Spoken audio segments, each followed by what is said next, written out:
Number 10 on our list is Atalanta. Gasperini's side had an almost perfect finish of the season, winning 6 out of 8 matches, securing a European trophy, and denying Roma a spot in the Champions League. And the only setback was the loss in the cup final against Juventus, but that's understandable. Juventus is not Bayer, they don't rely on a positional possession, and their roster is built for a one-on-one dominance, which had been criminally ignored for 3 years.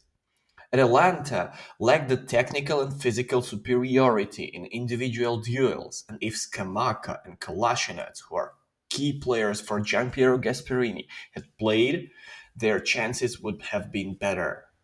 But in any case, even though it was a great season for a new, vibrant team that is still in the process of building itself.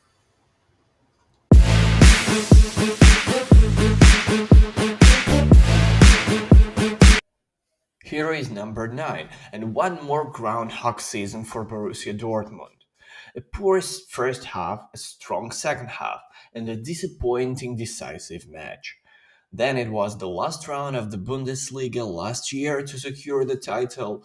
Now it's the Champions League final. The loans of Ian Madsen and Jadon Sancho and the strengthening of a coaching staff with Nuri Sahin and Sven Bender, the improved link-up play of Niklas Füllkrug and the tireless effort of Marcel Sabitzer, together with the excellent form of Mats Hummels. All of this contributed to Dortmund's progress throughout the season. Brilliant job from Edin Terzic as a manager, but still no titles.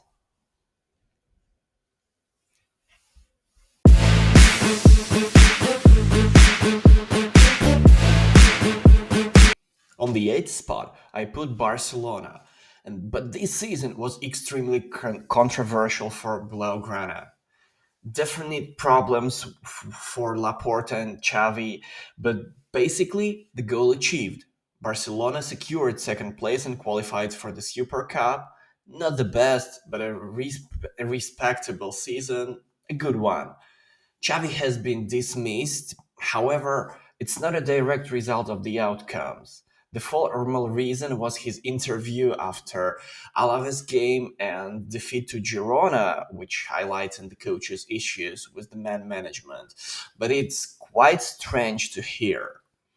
I'm also really concerned about the youngsters. 17 years old Pau Cubarsi, who is now one of the best defenders in the league, is definitely visibly exhausted. Lamine Yamal at 16 is also showing signs of fatigue. With the Euros ahead, both players need a rest right now. And for sure, the best problem on the pitch is a defensive midfielder. A quality player is urgently needed, and even though Christensen hasn't disappointed, it's simply not his position, and he's needed also as a center back.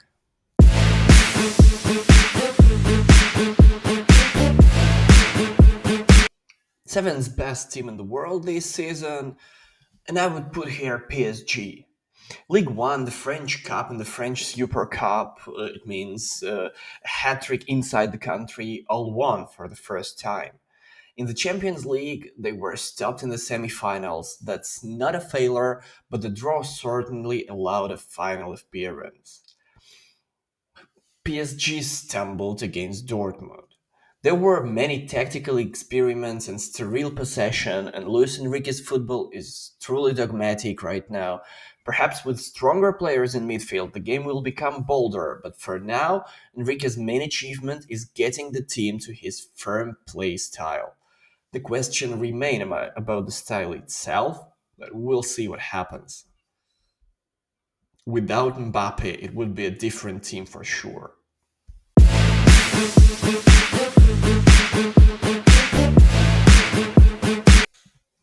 Number 6, and for me it's Bayern, despite winning 0 titles this season for the first time in 12 years. The season was pretty strong and they've lost only to Real Madrid, who was really magnificent in the Champions League. In May, the focus shifted from Bayern's on-field issues to their coaching search, and the reality show ended with the shocking appointment of Vincent Kompany. On the field, even in such a season, Bayern scored the most goals in Bundesliga, periodically reminding the world of the squad's enormous potential. The same potential helped in the Champions League, where the team was 15 minutes from the final, but achieving consistency over the season proved elusive. An absurd fact. Tuchel's team improved last year's championship points total by one but finished third. A good reminder of how external factors can influence our perceptions. Advanced metrics don't fully justify Tuchel's team but are slightly better than the result. In any case, by Bayern standards, the season was weak, but it was not catastrophic. So, number 6 here.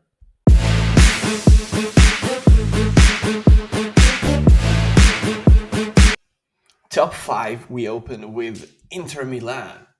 Inter coasted to the finish, one win in four matches, and still recorded one of the best results in Serie A history. It's 94 points. Highlights include Marco Arnautovic's performance, and the Austrian finished with 3 goals in a month, possibly his last in a big football. Taremi is coming soon, and they plan to offload Marco somewhere in the East. A stamp of an outstanding season, almost every position in Italian football has one of Inter's players as one of the best, thanks more to the system than individual superiority. That was a great job from Simeone Inzaghi, but poor performance in the Champions League, and only that is the reason why Inter is number 5.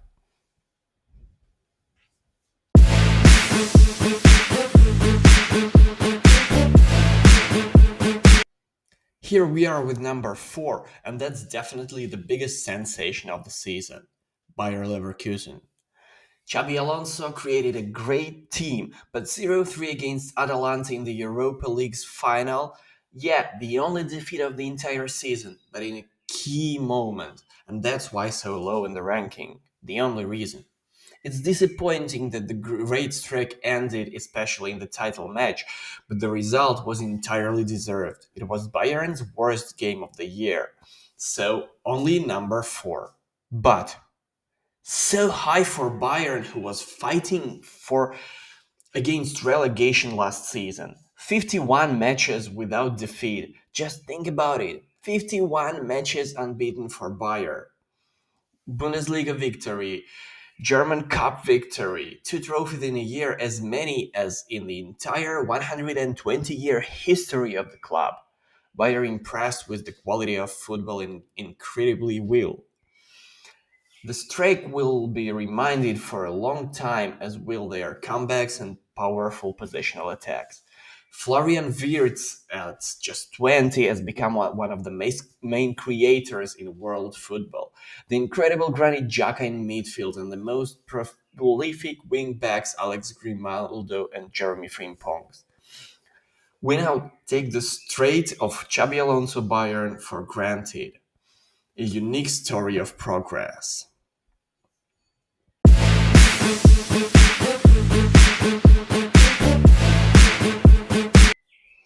Here we open top 3, and here we are with the highest ranked trophyless team. But it seems deserved. Even looking at the bare result, Arteta's men are in great shape, and for me, the quality matters more than the result in some cases. The average Premier League champion's historical points per game is 229, with a goal difference of 1.32 plus. This season, Arsenal has 2.34 points and 1.63 goal difference. Arsenal won more games than the season of Invincibles, 28 against 26, yet still fell short of City. It's tempting to call this a race between two championship level teams with only one City's opponent inevitably having to lose. Jurgen Klopp gives a praise.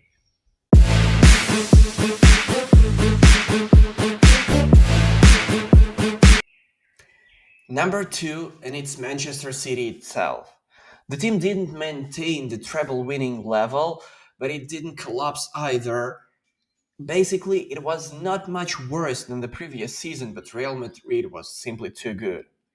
The finish highlighted the contrast.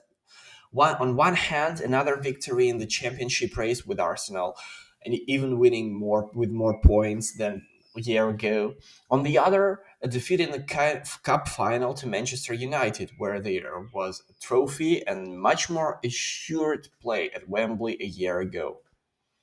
Story of the finish of the season: City's left flank, where the club bought several newcomers before the season started and Pep rotated options well. In some matches, the inverted fullback went to nominal centre back Joshua Guardiola. In others, the focus was on Jeremy Doku dribbling.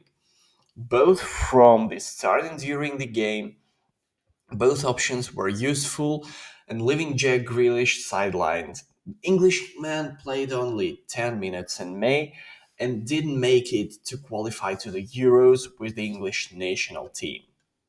Manchester City is number 2 and it's impossibly high level for a team that did not maintain the level of the previous season, but Real Madrid was simply too good.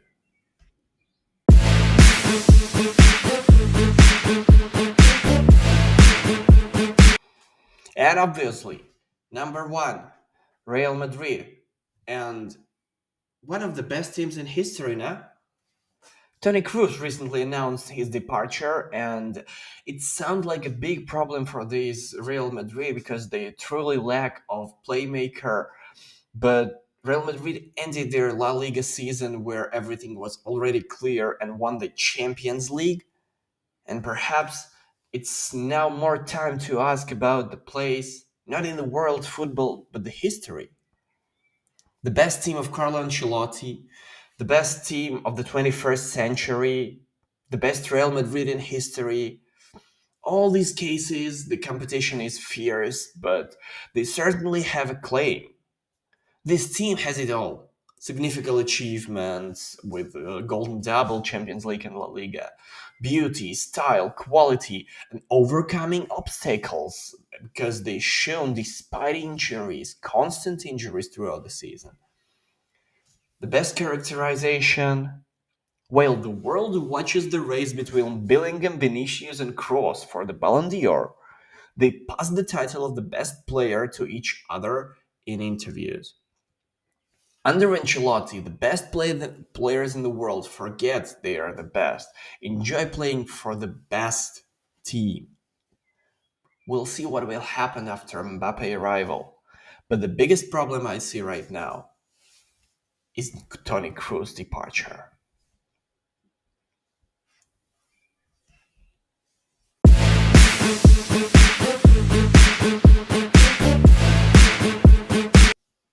And the bonus sections, I would say that it will be about sensations this season. But the biggest sensation is top 4 ranked here previously, and 3 more teams are coming. Stuttgart was really great, and they were even more entertaining than Bayer games, at least until 90th minute. And Bayer is more calculated and compromised, whereas Stuttgart of Mr. Hennes embodies the boldest positional play. It's football that you enjoy watching, and it's also yielded excellent results. Stuttgart surpassed Bayern in the final round to finish second. Thus, it will be Stuttgart facing Bayern in the German Super Cup. They've had 3 fantastic matches this season. We can't wait. Number 2 in Bundesliga, Girona, relinquishing second place but isn't concerned. Mikel mentioned that the players wanted to make Artem Dovbyk the top scorer in La Liga, and they succeed, winning 7-0 in the last game. Girona's play was matured, they're learning to defend better, they are become less dependent on the wings, which is crucial with Salvio Di Pacha. Eric Garcia has firmly established himself in the defense trio and is performing really well. They need to secure this transfer on a permanent deal. Also, according to Mitchell, a sell-off is ahead for Girona. Alish Garcia looks set to join Bayer, while Ivan Martin is being pursued by Athletic. These are key players, and replacing them will be extremely challenging. But this season's ovations to Girona. And also, an extraordinary team capable of changing with their each attack through different combinations of players, yet always maintaining their identity and polish. That's Bologna from Thiago Motta. A masterpiece. Despite Bologna securing their Champions League spot well in advance and subsequently dropping off in the final matches.